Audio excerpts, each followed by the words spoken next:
ಕಲ್ಯಾಣ ಕರ್ನಾಟಕ ವಿಮೋಚನಾ ದಿನಾಚರಣೆ ಮೊದಲು ಹೈದರಾಬಾದ್ ಕರ್ನಾಟಕ ಭಾಗ, ಈ ಭಾಗಕ್ಕೆ ಹೆಸರು ಚೇಂಜ್ ಮಾಡಿ ಕಲ್ಯಾಣ ಕರ್ನಾಟಕ ಹೆಸರು ಕೊಟ್ಟಿದ್ದಾರೆ.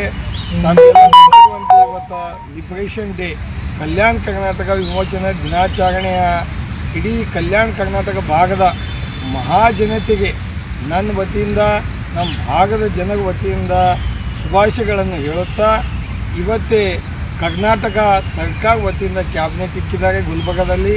ನಾವು ಈ ಭಾಗಕ್ಕೆ ಏನು ನಮಗೆ ಕೊಡುಗೆ ಕೊಡ್ತಾರ, ಈ ಭಾಗಕ್ಕೆ ಯಾವ ರೀತಿ ಅಭಿವೃದ್ಧಿ ಮಾಡ್ತಾರ ಅಂಬೋದು ಮಹಿಳೆಗಾಗಲಿ ಯುವಕರಾಗಲಿ ಎಲ್ಲರೂ ನಾವೆಲ್ಲ ನಿರೀಕ್ಷೆ ಮಾಡ್ತಾಯಿದ್ದೆವು.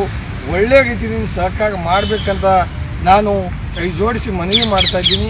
ಎಲ್ಲರಿಗೂ ಮತ್ತೊಂದು ಸಲ ಶುಭಾಶಯಗಳು.